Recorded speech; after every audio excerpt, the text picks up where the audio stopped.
сәлеметсізбе? Менің есімім Жалғасбай Нұрдәулет. Мен Жаңаөзен қаласы нөмірі 6 жалпы білім беретін мектептен келіп отырмын. Менің сыныбым 8-ші Б сыныбы. Мен жалпы сізге келіп отырған мақсатым ғылыми жобаға қатысып отырмын. Менің жалпы осы таңдаған жобам тістің шіру процесі. Тістің шіру процесіне байланысты. Сізге келген себебім мақсатым сізге бір-екі сұрақ қояйын деп едім. Тіс шіруінде жаңағындай тістің жалпы эмалі неге құртылады? Ең маңызды сұрақ осы. Өте дұрыс айтасың.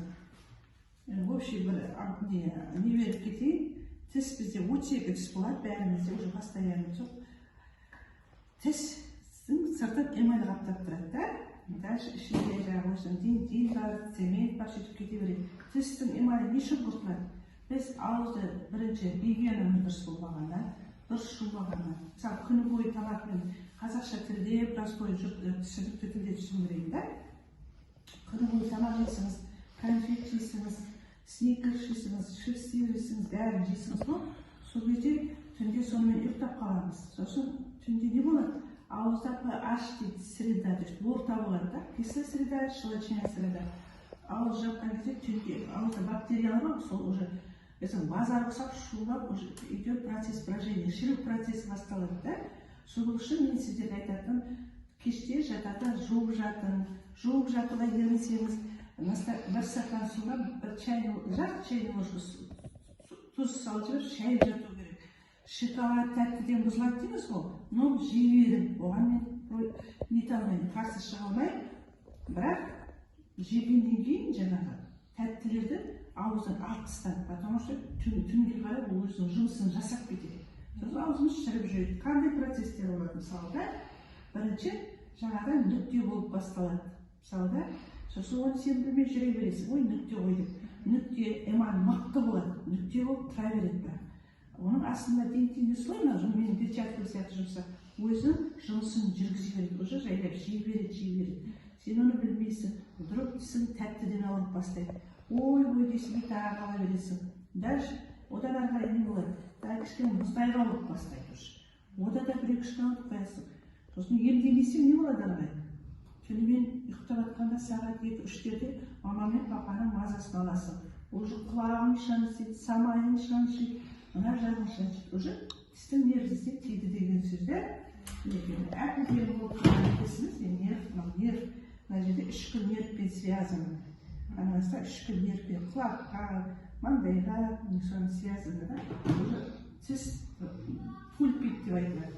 Түнімен ұйықтамайынша, құлақ шаншиды, ал оны емдемесек, ол 3 күннен кейін сірә жазылады, дәрісі әзірдеткеннен кейін. Ол емдемесек, ол баяғы ауырған нерв ары қарай шіріп бастайды. Шіріп бастаған кезде уже беті ісіп бастайды, тістегенде бір-біріне ауырады, манағы әп-әсем нерв мынандай үйге түседі. Міне астында іріңдеп кетеді, мынандай болып көрдіңіз ба? Сондықтан әрбір тісті жұлған кезде, азу тістер бізде месировка, шайнау. Алдыңғы тістеу курсайны дейді ғой. Біз нанды жейміз, алманы жейміз, тістеп береміз де, ары қарай азу тістерге жібереміз. Сол кезде уже нормальный шайналған тамақ асқазанға барады да, мынандай болады. Ал тісің жоқ болып шайнай алмасаң, асқазаның ауырады, түсінесің? Сондықтан менің айтатын сіздерге ақылым, точка болып басталады ғой, сол кезде жүгіріп келді. 3-4-10 минут тік-тік-тік-тік, уже пломбы салып, все, қорықпайсың, спокойно. Процесс ары қарай жүрген сайын, уже сенде қорқыныш болады, елегенде сезіп бастайсың. Уақыт деген ұзарып кетіп, 10 минут емес, уже 1 сағат отыруға тура келеді. Сондай нелер бар, қандай сұрақтарыңыз бар? Молодец. Жалпы тіске жаңағындай пломба солар қалай қойылып, сол жайында. Пломба деген жаңа айтып отырмын ғой. Если жаңадан басам, орысша айтқанда кариес вставить деп надо. То есть нүкте болған кезде отырасың, кішкентай бір азғандай сверление деді ғой, егесінде, сосын пломба сала аласың, ұштырып, жүгіріп қуанып кетесің. Ал енді оған келмесең, уже средний кассет, орта дейді, ол жерде уже жаңағы по эмалю дентимен эмальдің ортасында уже жіңішке сияқты не болады, ауыр сыны болады. ол кезде кішкене сезіп бастайсың, отырғанда мазасызданасың, онда уже 20 минут отыруға тура келеді. Онда да пломбалап жібереміз. Үшіншісінде уже терең кариес дейді, глубокий кариес. Ол кезде осылайша ішінде секресін, неприятно сондай заттар болады. Ол емдеген кезде уже манағы 20 минут емес, уже 45 минут анық отырасың. Ол кезде сезесің. Одан дальше не olur, көрпейді, ол енді 1 сағат отырсың. Укол салуға тура керек, ұзақ отырасың, шаршайды. Ақысы жағынан да енді қазір адамдарды ақы деймін ғой. Жаңадан басталғанның ақысы кішкентай болады. Ал енді негізі алатын болсақ, уже ақша көбейеді, ол маманның карманынан әсер ететін болады ғой, да? Сосын әрбір түскен сайын біздің бетіміз, пішініміз өзгеріп бастайды. Алдыңғы түссе, ол кезде уже бүйтіп мынандай әжімдеп деп бастайсың. Азу түстер түссе, уже шайнай алмайсың. Мынадан бетіп, одан нервке әсер етіп, маза кетеді. Сосын адамдар жаңа алынбалы, салынбалы, или алынбайтын, мысалы не бар?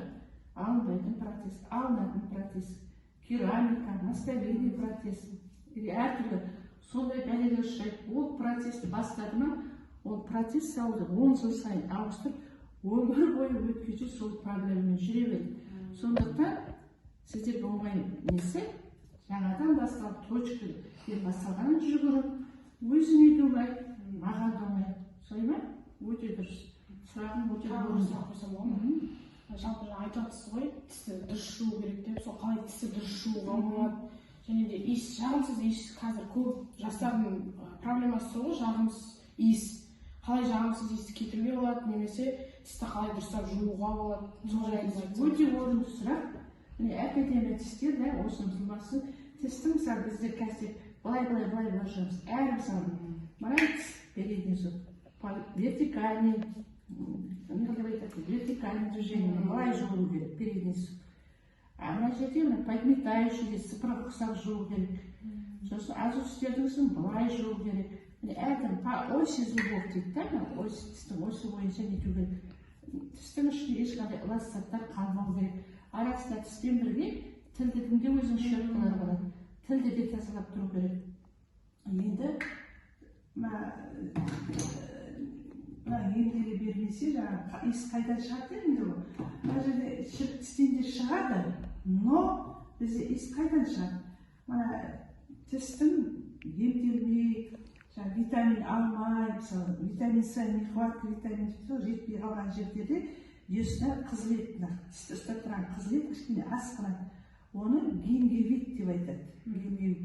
Ол сіздер, мен как раз подростковый периодта уже басталады. Жеткіншек шағында басталады. Мына жерде сіздер гормон, бездер шығып барады, қолтық безі, басқа безі уже постоянно жуынып тұруымыз керек. Өсіп кетесіңіз. Сол кезде мынау қызарып нетеді. Содан мына жерде өзінің кармашкалар ашылады да, ауыздан неприятный запах шығып бастайды. Басталмау. Шірік тістеуін көреді, десна нетіп кетсе, онда шірік тіс содан пайда болады. Онда шайып тұру керек, неше түрлі пасталар бар, әртүрлі гигиенический пасталар бар, профилактика, ауырмас үшін пасталар бар, пародонтитті пасталар бар. Интернеттен қарап, өздерін нетуімізге болады. Тұзды ауызды шайып тұру керек, таңертең, кешке. Таңертең пастамен жусақ, кешке ерінше, тұзды сумен сәл кішкене салып, жатарда 3 рет шайып, кішкене ауызды түнгі ұйқыда процесс болмасын. Ауыздағы жағы бөкен базар ұқсаған, базардарда шұғыр микробтар өзінің жұмысын жасамасын. Сондықтан ешқандай тісті де жумауға тырысың. До конца емдеуге жараса, тұқыл болса да тұқылдың ішін емдеп те тіс жасауға. Суыру самый последний очередь. Потому что біздің тісіміз ол сүйек. А тіс шығу – это тоже операция. Но маленькая, но это тоже операция. Түсінде ғой, да? Тістімізді сақтаймыз. Тіс дұрыс болса, әдемі сөйлейміз. Дұрыс шығаруға да қатысты. Тіс әдемі болып, азу тістер тұрса, әжім түспеуге де бәрі. Мысалы, бір рет салдырмада, соның бәрі осыған байланысты. Осанка түзу болу керек, бір рет салдырғым келмесе, аяғын дұрыс басуым керек. Сөйлеу, дикцияға бәрі әсер етеді. Түсіндір ме? Сондықтан таза жүрмін. Қорқам деген сөзді миларына алуына қорықсаңыз мен айттым кішкене точка кезде барып сол жерде бітіріп алып өздеріңе де оңай болады маған да оңай болады түсіндің ба солай өте жақсы дұрыс сұрақтар қойды молодец болашақ стоматолог боламын дейді алға өте дұрыс мамандық таңдайсың қазір заманауи керек бағытта өсіруден 8 класстан бастап өзіңіздің профессияңызды таңдағандарыңыз дұрыс сондықтан биологияны химияны сол уақытқа кішкене дайындалғаның дұрыс сізге көп рахмет өзіме керекті жалпы осындай информацияларды алдым молодец өте жақсы сұрақтар қойдың білімің жоғары сияқты жолың ашық болсын